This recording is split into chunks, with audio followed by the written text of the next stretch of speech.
Assalamualaikum warahmatullahi wabarakatuh.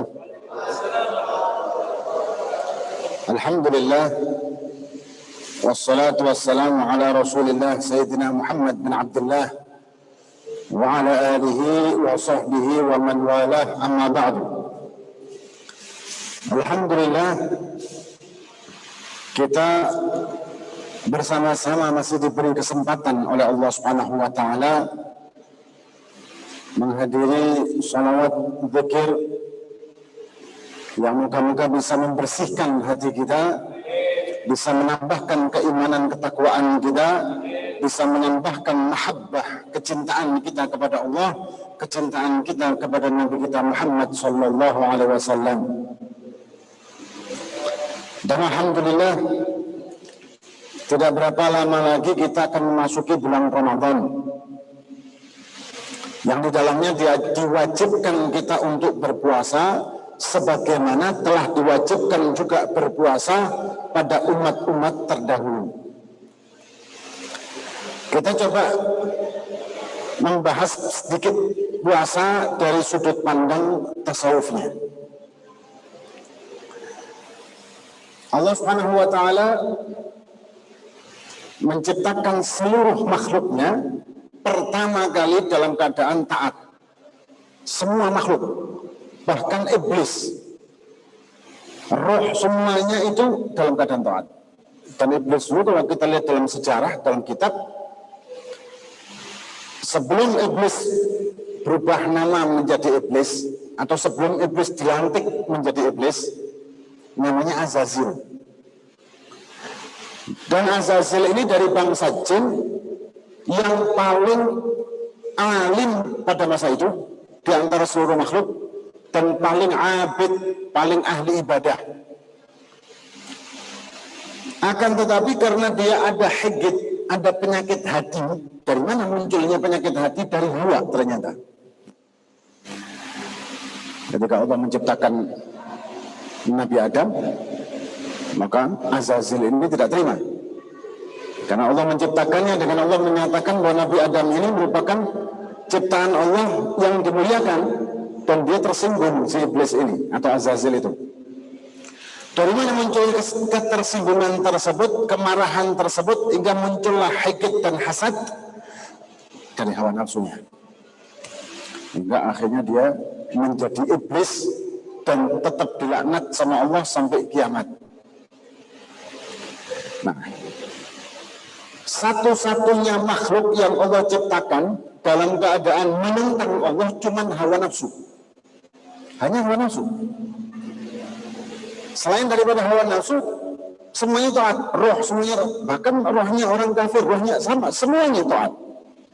Cuman Hawa ketika diciptakan oleh Allah Subhanahu wa taala, Allah memanggil Hawa dan mengatakan, "Man ana wa man anta?"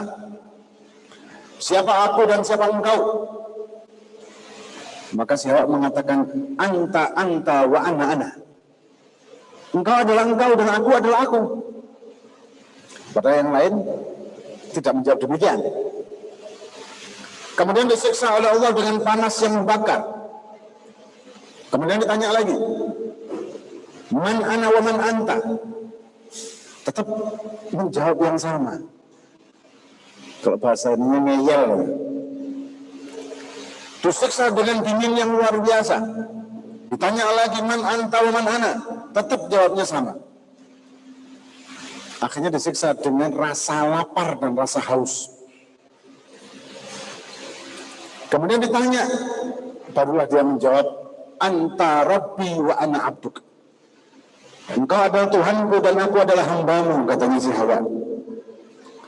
Dan ini hikmahnya, pelajaran bagi kita, bahwa kita ini tidak akan mampu mengendalikan dan menekan hawa nafsu kita kecuali kita bermujahadah, riyadhah.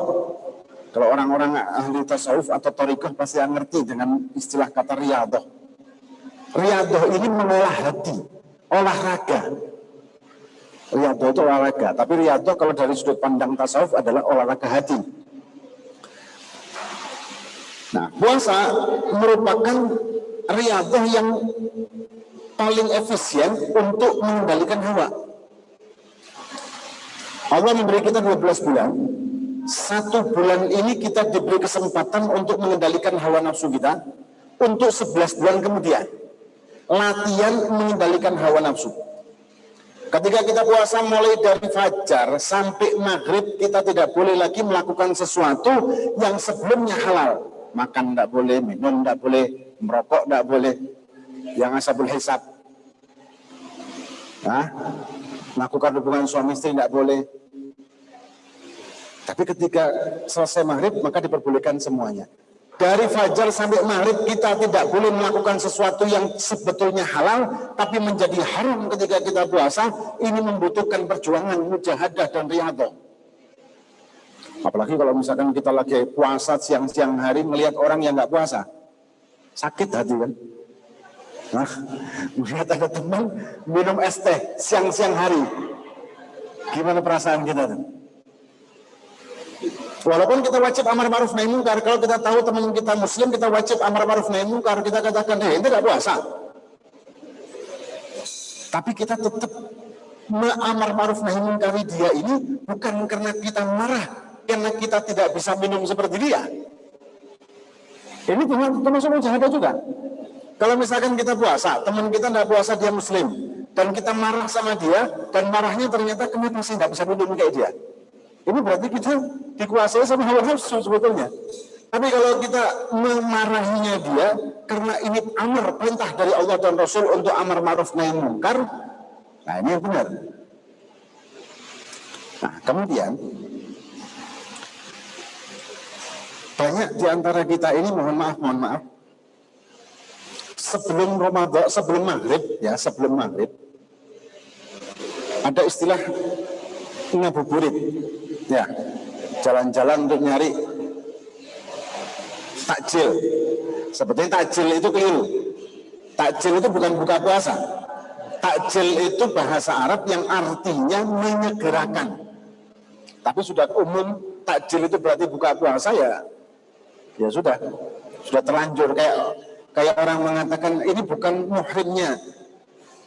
Oh muhrim berarti tidak batal wudu. Padahal itu salah. Karena muhrim ini sebutan untuk orang yang haji atau umrah berpakaian ihram kemudian dia niat haji atau umrah dinamakan muhrim. Kalau yang tidak batal wudu dinamakan mahram. Tapi karena sudah terlanjur orang ngerti ya sudah nggak apa-apa deh. Karena bukan urusan akidah sih ini ya. Tidak apa-apa sih sebetulnya. Ya kayak ini loh, kayak orang ribut di medsos bahkan di luar negeri tentang global earth sama flat, bumi datar sama bumi bulat. Ya, kan ramai itu di media-media sosial, bumi datar, ada yang mengatakan bumi bulat. Itu sebetulnya tidak perlu dibahas karena tidak menyangkut akidah juga sih. Kalau ulama aswaja mengatakan bumi bulat. Tapi yang terserah yang mengatakan bumi datar, kotak, apa segala macam itu tidak ada urusan.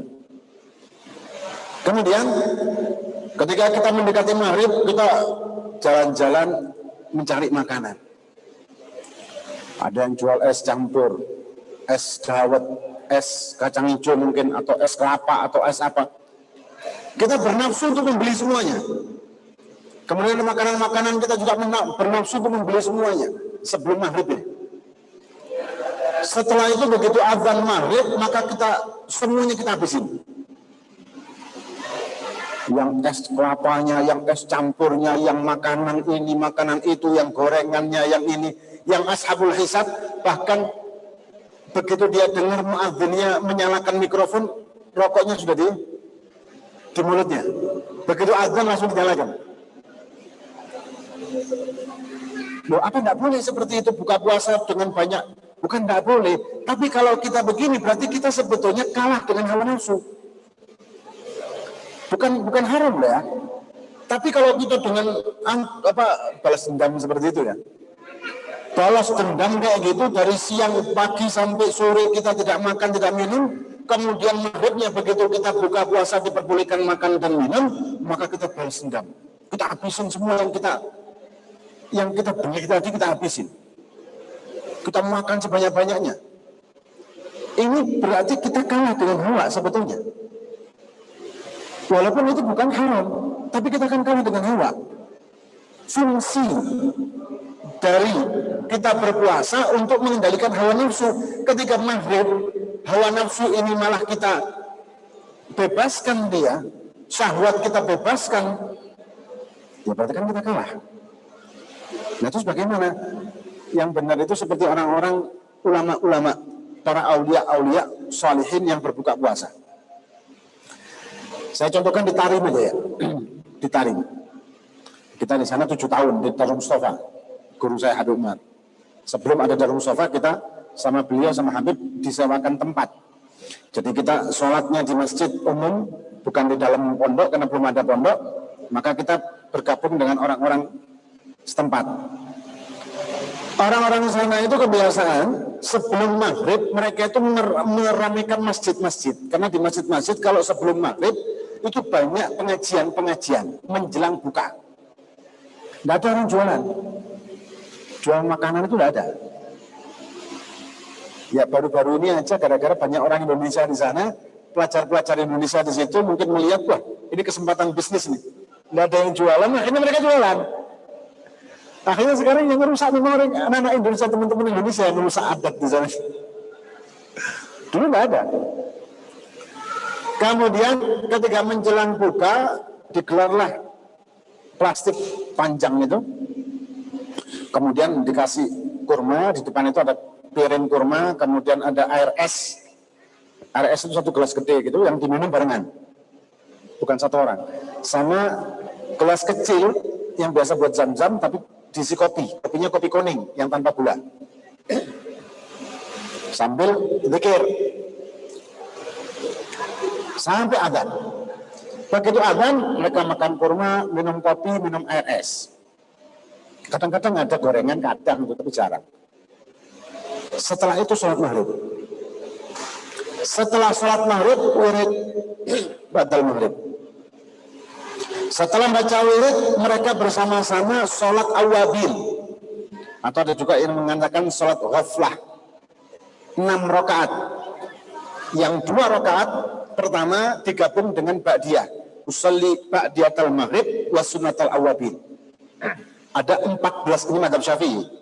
Ini yang saya bahas mazhab Syafi'i kalau fikihnya. Ada 14 sholat sunnah yang bisa digabung. Salah satunya adalah sholat awabin. Digabung dengan ba'diyah. Usalli ba'diyatal maghrib wa awabin rakaatain. Kemudian berdiri lagi usalli awabin rakaatain, kemudian berdiri lagi rakaatain lagi. Jadi 6.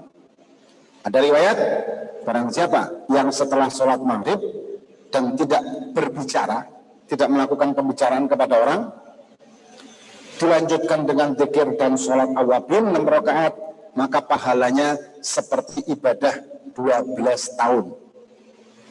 12 tahun, ibadah 12 tahun. 12 tahun. Mereka melakukan itu.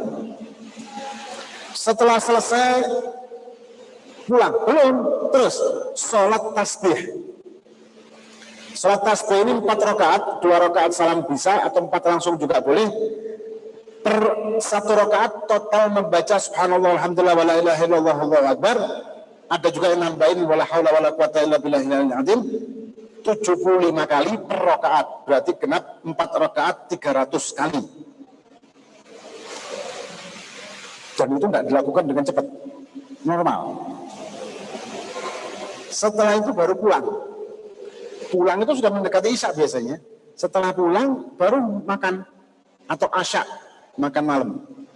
Yang buka puasa dalam bahasa Arabnya iftar. Ya. Takjil itu menyegerakan. Sunnah takjil iftar. Sunnah menyegerakan iftar buka puasa. Cuman iftarnya jadi hilang kalau kita, jadi takjilnya yang ada. Itu yang mereka lakukan. Kemudian setelah ba'dal isya kira-kira jam 8-an gitu mereka melakukan tarawih, dan tarawihnya uniknya di sana di satu masjid ini tidak sama dengan masjid yang lain waktunya. Beda-beda. Ada yang terpaut 1 jam, setengah jam, 2 jam. Sampai jam 1 malam pun ada yang mulai tarawih. Kenapa kok demikian? Ternyata banyak orang-orang penduduk sana yang setelah tarawih di masjid ini mereka akan pindah ke masjid sana tarawih lagi. Sampai ada yang semalam tarawih 3 kali. Jadi 60 rakaat tarawihnya. Kalau witirnya tetap 11. Ya, karena witir tidak boleh lebih dari 11. Maksimal 11, minimal 1 rakaat cuman makruh. Afdalnya yang lebih afdal, paling sedikit yang afdal itu adalah 3 rakaat. Dan ini setiap hari mereka melakukan begitu.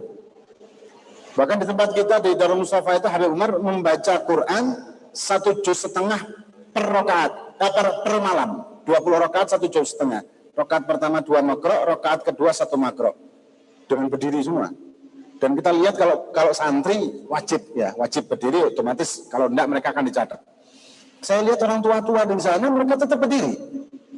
Dan tiap hari di sana jamaah bukan tambah kurang, tambah banyak. Tambah banyak. Ya kalau di sini mungkin di Indonesia kita kalau terawih mungkin hari-hari pertama masya Allah banyak, semakin hari semakin maju. Softnya semakin maju. Akhirnya tinggal 1 soft. Ramai lagi kalau tanggal 20-an ke bawah. Itu ulama-ulama dan para orang-orang salihin yang mereka tahu bahwa di Ramadan ada kesempatan emas untuk belajar riyadhah tadi, mujahadah tadi, melatih dan mengendalikan hawa nafsu.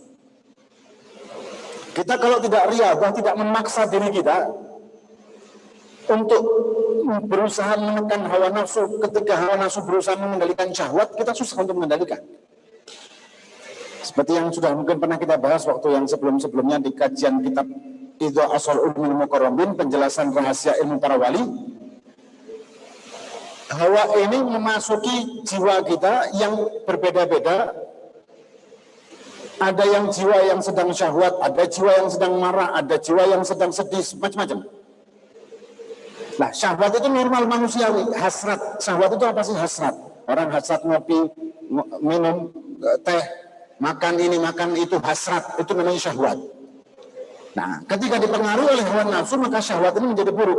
Nah, latihan orang-orang sufi, orang-orang tasawuf, ahli tasawuf, orang-orang tariqah, orang-orang aulia, orang-orang besar, latihannya adalah mengendalikan syahwat ini salah satunya. Itu setiap saat mereka. Nah, kita mungkin setiap saat belum mampu mengendalikan syahwat kita. Lakukanlah di waktu Ramadan. Kalau mereka orang-orang yang Masya Allah ini, orang-orang yang luar biasa, aulia-aulia itu mengendalikan syahwatnya setiap saat. Kalau kita mungkin setiap saat belum mampu. Ya sudah, 1 bulan itu aja. Tapi jangan kalah lagi dengan hawa nafsu. Maghribnya akhirnya balas dendam. Nanti sudah kenyang begitu, mau sholat maghrib, ntar aja deh. Takhir aja deh. Mau sholat maghrib takhir sama isya, kenapa? Kekenyangan. Sudah gitu kalau terawih, milih terawih yang cepat. Ada terawih itu 7 menit. Ya, ada terawih 7 menit. Itu cuma hilang. Saya katakan kalau orang kepingin terawih yang cepat, mending nggak usah terawih. Ngopi aja di rumah. Nah, percuma karena tidak ada manfaat. Kenapa? Karena apapun yang kita lakukan, ibadah yang kita lakukan ini semua tidak dibutuhkan oleh Allah. Zikir kita tidak dibutuhkan. Taklim kita, majlis kita tidak dibutuhkan. Thariqah kita tidak dibutuhkan. Madhab kita tidak dibutuhkan. Sholat kita, puasa kita, semuanya tidak ada yang dibutuhkan oleh Allah. Allah tidak membutuhkan kita. Ahdathahu la lihtiyajil ilah. Walau arada tarkuhu lanabtadah, katanya Imam Ibn Ruslan di dalam subhatnya, ahdathahu, Allah menciptakan alam semesta ini la lihtiyajil ilah, tidak dibutuhkan oleh Allah Subhanahu wa taala. Andai kata Allah menginginkan untuk menghilangkan, tidak jangan. Allah menginginkan untuk tidak melakukan, dan tidak dilakukan. Kita tidak dibutuhkan. Tapi banyak di antara kita ibadah seolah-olah Allah membutuhkan kita, hingga jual mahal. Pokok kan saya sudah zikir. Zikirnya kan tidak sah, yang penting kan zikir. Mau sholatnya tidak sah, yang penting kan sholat. Mau puasanya tidak sah, yang penting kan puasa. Mau terawihnya tidak sah, yang penting kan terawih. Padahal kan Allah tidak butuh sama kita. Tapi kita berbuat seolah-olah kita dibutuhkan oleh Allah, hingga kita beri apa adanya kepada Allah Subhanahu wa taala. Ini naudzubillah. Maka itu kita harus belajar untuk berusaha mengendalikan hawa nafsu di kesempatan 1 bulan tersebut, dan ketika malamnya jangan kita kembali dikuasai oleh hawa nafsu. Kalau kita dari subuh sampai maghrib mampu menguasai hawa nafsu, dari maghrib sampai subuh kita dikendalikan hawa nafsu, berarti 1 bulan 30 hari atau 29 hari Ramadan seri draw kalau bahasanya ya. Nah, sama aja bang, separuh-separuh ya. Sama aja dengan kalah itu sebetulnya. Nah, ini sedikit banyak masalah puasa dari sudut pandang tasawuf yang moga-moga bisa memberikan kita manfaat, bisa memberikan kita tambah kekuatan iman dan takwa kita, bisa menambahkan pengetahuan kita, bisa menambahkan juga kecintaan kita kepada Allah dan kecintaan kita kepada Nabi kita Muhammad SAW, dan moga-moga kita semua kelak nanti